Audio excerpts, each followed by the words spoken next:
স্নিগ্ধার এক কোটিপতি পরিবারের তরফ থেকে বিয়ের সম্বন্ধ আসে। ছেলের বাড়ির অনেক টাকা থাকায় স্নিগ্ধার বাবা মা আর আপত্তি না জানিয়েই স্নিগ্ধার বিয়ে দিয়ে দেয়। বিয়ের পর স্নিগ্ধাও মনের সুখে শ্বশুরবাড়িতে যায়, কিন্তু শ্বশুরবাড়িতে যাওয়ার পর গরুর গোয়াল ছাড়া সে কিছুই দেখতে পায় না। স্নিগ্ধার স্বামী অর্থাৎ আকাশের পরিবারের 100টি গরু ছিল।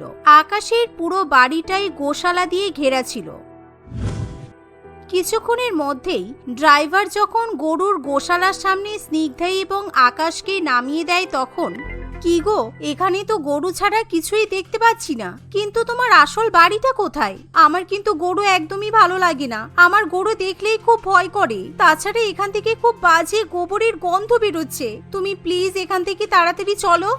এমা, এরকম বলতে নেই স্নিগ্ধা, এই গরুদের জন্যই তো আমরা কোটিপতি হতে পেরেছি। এই গোশালাটার পেছনেই আমার বাড়ি, মানে আমাদের বাড়িতে গেলে এই গোশালাটা আগে পেরোতে হবে, বুঝেছো? আকাশের কথা শুনে স্নিগ্ধা একদমই আকাশ থেকে পড়ে। স্নিগ্ধা স্বপ্নেও ভাবতে পারেনি তার কোটিপতি শ্বশুরবাড়ি কিনা গরুদের জন্যই কোটিপতি হতে সক্ষম হয়েছে। শ্বশুরবাড়িতে ঢুকেও স্নিগ্ধা বড্ড বিপদে পড়ে, কারণ তার শ্বশুরবাড়ি থেকেও ভীষণই গোবরের গন্ধ বেরোয়। যা বাবা, এ আমি কোথায় এসে পড়লাম? আমার এখানে থাকতে একটুও ভালো লাগছে না। শেষে কিনা গরু পোষা কোটিপতি ফ্যামিলিতে বিয়ে করলাম।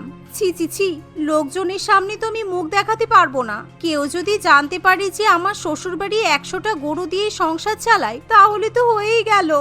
স্নিগ্ধা মনে মনে এরকমই আকাশ পাতাল ভাবতে থাকে। ঠিক এমন সময় স্নিগ্ধার শাশুড়ি মা প্রমীলা দেবী সেখানে এসে স্নিগ্ধাকে বরণ করার বদলে স্নিগ্ধার হাতে একটা বড় স্টিলের বালতি ধরিয়ে দেয়। যাও বৌমা, গোশালা থেকে গরুর দুধ দুইয়ে আনো। দেখবে 1 ফোঁটা দুধও যেন বালতির বাইরে না পড়ে। গোয়ালের প্রত্যেকটা গরুর থেকে একটু একটু করে দুধ দোয়াবে, একটা গরুও যেন মিস না যায়। সে কি, আমাকে গরুর দুধ দোয়াতে হবে কেন? আপনারা তো কোটিপতি, আপনাদের নিশ্চয়ই গরুর দুধ দোয়ার জন্য অনেক লোক আছে। আমার গরু দেখলে খুব ভয় লাগে, আমি জীবনে কোনোদিনও গরুর গায়ে হাত দিইনি, আমি গরুর দুধ দোয়াতে পারবো না। এরকম বলতে নেই বৌমা, ওই গরুগুলোর জন্যই তো আজকে আমরা কোটিপতি হয়েছি। গরুর দুধ দুয়েই তো আমাদের দই, ছানা, মাখন, পনির ইত্যাদির ব্যবসায় অনেক লাভ হয়েছে। তাই তুমি আমাদের গরুদের এভাবে অপমান করতে পারো না। হ্যাঁ, তাছাড়া আমাদের পরিবারের নিয়ম আছে, নতুন বউকে প্রথমে গরুর দুধ দুইয়ে জাল দিয়ে সবাইকে পরিবেশন করতে হয়। আমিও যখন প্রথমবার বিয়ে করে এসেছিলাম তখন এই নিয়ম পালন করেছিলাম, তোমাকেও কিন্তু এই নিয়মটা পালন করতে হবে। বড় জায়ের মুখে এমন কথা শুনে স্নিগ্ধার আর কিছু বলার থাকে না। স্নিগ্ধা বালতি নিয়ে গোশালায় গরুর দুধ দোয়াতে চলে যায়, কিন্তু গরুর গায়ে হাত দেওয়া মাত্রই গরুটা স্নিগ্ধাকে পেছনের পা দিয়ে একটা লাথি মারে। ওরে বাবারে, মরে গেলাম গো, শেষে কিনা গরুর লাথি খেতে হলো। ও গো, কে কোথায় আছো, আমাকে বাঁচাও, গরুটা আমাকে মেরেছে, এই জন্যই আমি এখানে আসতে চাইছিলাম না। স্নিগ্ধার চিৎকার চেঁচেমেচি শুনে সবাই গোশালাতে চলে আসে। স্নিগ্ধাকে গরুর লাথি খেয়ে পড়ে থাকতে দেখে স্নিগ্ধার শ্বশুরবাড়ির লোকজন কেউ আর হাসি থামাতে পারে না। আরে বোকা মেয়ে, ওর গায়ে হাত দেওয়ার আগে তোমাকে একবার মাথায় ঘোমটাটা দিয়ে নিতে হতো। আসলে তোমার মুখ দেখে গরুটা চিনতে পারেনি, তাই তোমাকে লাথি মেরেছে। আমি গরুর দুধ দোয়ার সময় মাথায় ঘোমটাটা টেনে নিই। আমি তো প্রথমেই বলেছিলাম আমি গরুর দুধ দুইতে পারবো না, আপনারা সবাই জোর করে আমাকে গরুর দুধ দোয়াতে পাঠালেন। এখন দেখুন আপনাদের জন্য আমার কতটা লাগলো। দূর, ভালো লাগে না, আমি আর কখনো এখানে দুধ দুইতে আসবো না। এই বলে স্নিগ্ধা রাগ করে বালতিটা সেখানেই ফেলে দিয়ে চলে যায়। নতুন বৌমার এরকম কাণ্ড কারখানা দেখে প্রমীলা দেবী খুবই চিন্তায় পড়ে। অন্যদিকে স্নিগ্ধার বড় যা দিশা মনে মনে খুবই মজা পায়। কোটিপতি দেখে বিয়ে করে শেষমেশ গরুর খামারে এসে পড়েছে। স্নিগ্ধার খুব অসুবিধা হচ্ছে, আমার কিন্তু দেখতে বেশ মজাই লাগছে। ঠিকই আছে, শাশুড়ি মায়ের খুব শখ ছিল শিক্ষিত মেয়েকে বাড়ির বউ করে আনবে, এবার বুঝুক ঠেলা। অন্যদিকে স্নিগ্ধা আকাশের সঙ্গে খুবই ঝগড়াঝাটি করতে থাকে। তাই শেষ পর্যন্ত নতুন বউকে ইমপ্রেস করার জন্য আকাশ বলে, আচ্ছা বাবা, ঠিক আছে, আমি বুঝতে পারিনি যে তোমার সাথে এরকম কাণ্ড হয়ে যাবে। তুমি আমাকে ক্ষমা করে দাও, তুমি বলো তোমার কি লাগবে, আমি তোমাকে তাই এনে দেবো। আকাশের কথা শুনে স্নিগ্ধা খুবই খুশি হয়। স্নিগ্ধা প্রথমবার বরের সঙ্গে শপিং করতে গিয়ে সোনার নেকলেস, চুড়ি ইত্যাদি কিনে আনে। সেই সঙ্গে দামি দামি লেহেঙ্গা, চুড়ি, চুড়িদার ইত্যাদি তো থাকেই। অত দামি দামি জিনিসপত্র দেখে স্নিগ্ধার বড় যা দিশার খুবই হিংসা হয়। এই দেখো দিদি, আজকে তোমার দেওর আমাকে কত কিছু কিনে দিয়েছে। ওকে অবশ্য গরু নিয়ে যা কথা শুনিয়েছি, আমাকে এত কিছু কিনে না দিয়ে যায় কোথায়। তোমার দেওর কিন্তু খুবই ভালো বলতে হবে। বাবা, গরু একটুখানি তোমাকে ছুঁয়েছে কিনা তার ঠিক নেই, তাই বলে বরের এত টাকার পকেট কষিয়ে ফেললে? মানছি আমরা কোটিপতি মানুষ, কিন্তু আমি কোনোদিন এত টাকা খরচা করিনি। তুমি তো মনে হচ্ছে একেবারে 20 লক্ষ টাকার বেশি শপিং করে ফেলেছো। স্নিগ্ধা তার বড় জায়ের কথাই মোটেই পাত্তা দেয় না। দেখতে দেখতে এভাবেই 2-1 দিন কেটে যায়। একদিন সকালবেলা স্নিগ্ধা যখন ঘুম থেকে ওঠে, তখন তার ঘরের বাইরে থেকে ভীষণই বাজে গোবরের গন্ধ আসে। এ বাবা, কি বাজে গন্ধ বেরোচ্ছে! এই সকাল সকাল গোবরের গন্ধ বেরোচ্ছে কোথা থেকে? স্নিগ্ধা জানালা খুলে তার বড় জা দিশাকে তার ঘরের দেওয়ালে ঘুঁটে দিতে দেখে ভীষণই রেগে যায়। দিদি, তুমি কি আর ঘুঁটে দেওয়ার জায়গা পেলে না? তুমি আমার ঘরের দেওয়ালে কেন ঘুঁটে দিচ্ছ? প্লিজ এই ঘুঁটেগুলো এখান থেকে নামাও। আমার ভীষণ বমি পাচ্ছে। তুমি কেন এরকম করছো? না হলে কিন্তু আমি মাকে বলে দেব। বলো, আমার কোনো প্রবলেম নেই। তোমার জন্য কি আমি ঘুঁটে দেব না? প্রত্যেকদিন সকালে আমাদের বাড়িতে এভাবেই ঘুঁটে দিতে হয়। তাছাড়া এই ঘুঁটেগুলো তো তোমার দেওয়ার কথা, সেখানে তোমার উপর দয়া দেখিয়ে আমিই ঘুঁটে দিচ্ছি। তারপরও তুমি আমাকে এত কথা শোনাচ্ছ। তোমরা দুজনে এত ঝামেলা করছো কেন? বাড়িতে রান্না বান্না কে করবে শুনি? বেশ কয়েকদিন হয়ে গেল, এবার কিন্তু তোমাকে রান্না বান্না করতে হবে। যাও রান্নাঘরে গিয়ে রান্না করো। সেদিন তো আমার ছেলের সঙ্গে শপিং করতে গিয়ে গাড়ির গ্যাস সব শেষ করে ফেলেছো। তাতে কি আছে মা? আপনারা তো অনেক বড় লোক, আপনারা আবার গাড়িতে তেল ভরিয়ে নেবেন, আমি তো ভাবতেও পারছি না। আপনারা কোটিপতি হওয়া সত্ত্বেও আমাকে সামান্য গাড়ির তেলের জন্য কথা শোনাচ্ছেন।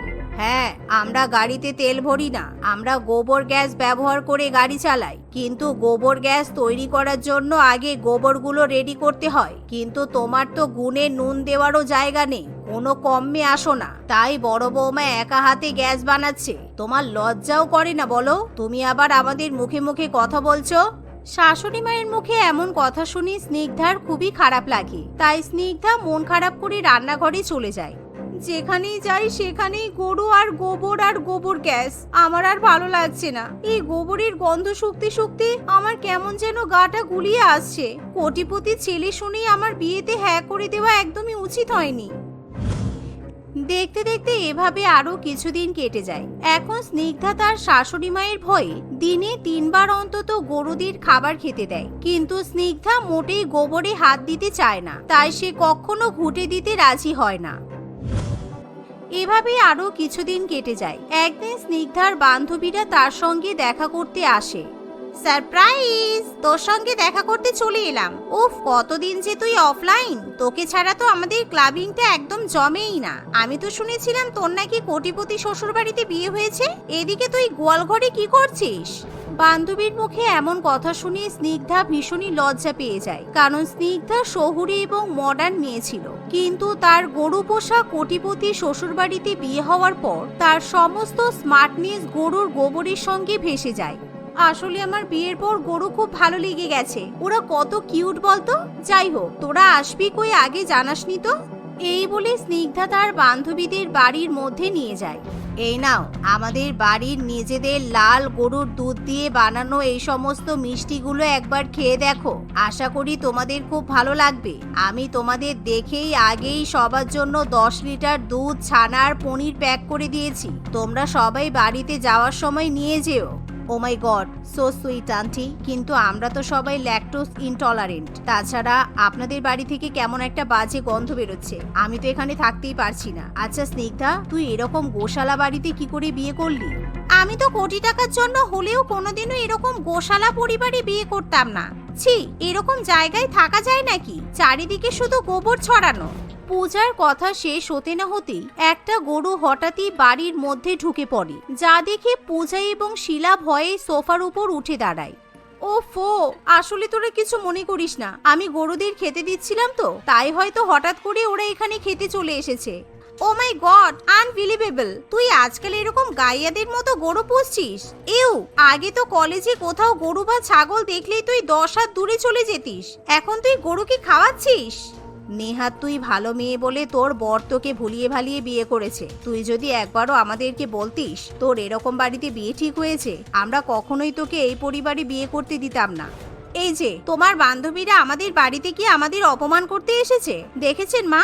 যেমন আপনার বৌমা ঠিক সেরকমই ওর বান্ধবী। এতদিন আমাদের অপমান করে হচ্ছিল না, এখন আবার বান্ধবীদের দিয়ে অপমান করাতে এসেছে। ছি স্নিগ্ধা, তুমি আমাদের মাথাটা এইভাবে নিচু করিয়ে দিচ্ছ।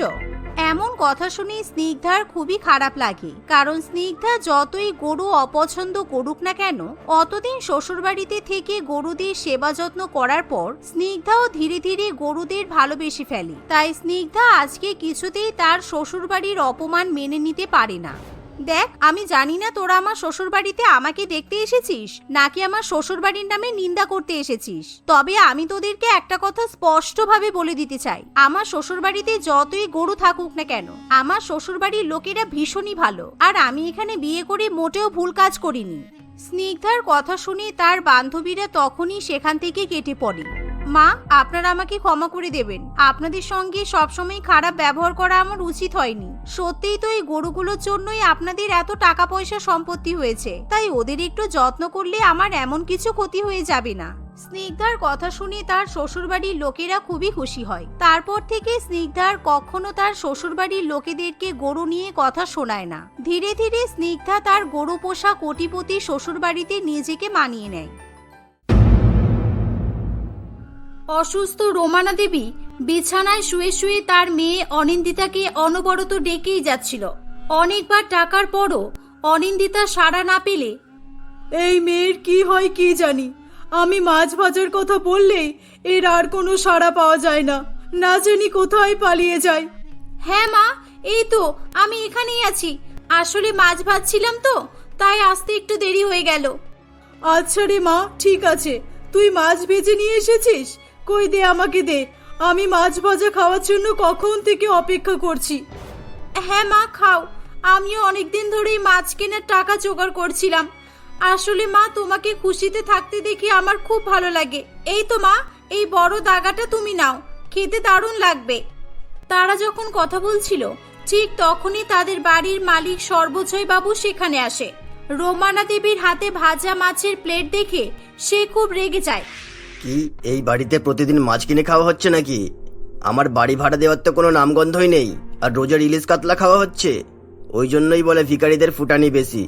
এই অনিন্দিতা, আমার বাড়ি ভাড়াটা দে, আর না দিতে পারলে বাড়ি খালি করে এখান থেকে বেরিয়ে যা। অনিন্দিতা তার মায়ের সঙ্গে সর্বজয় বাবুর বাড়িতে ভাড়া থাকতো, আর তারা 2 মাসের বাড়ি ভাড়া বাকিও রেখেছিল। কাকু, আপনি কিছু মনে করবেন না, আসলে আমার মায়ের মাছ খাওয়ার খুব শখ হয়েছিল, আর আজকে আমি বাড়িতে তাই মাছ কিনে নিয়ে এসেছি। আমার মা মাছ ভাজা খেতে খুব ভালোবাসে, আপনি চিন্তা করবেন না কাকু, এই সপ্তাহের মধ্যেই আপনার বাড়ি ভাড়া আমি মিটিয়ে দেব। ও, তা তোর মায়ের বেশ ভালোই শখ তো। ভিখিরিদের আবার এরকম নামি দামি শখ যায় নাকি? আমার তো এটা জানা ছিল না। মাছ ভাজা খেতে আমারও ভালো লাগে, এই মাছ ভাজার প্লেটটা দিয়ে দেখি। আর এনেই বহরে আছে, আমার বাড়ি ভাড়া না মিটিয়ে মাছ ভাজা খাবে। হুম।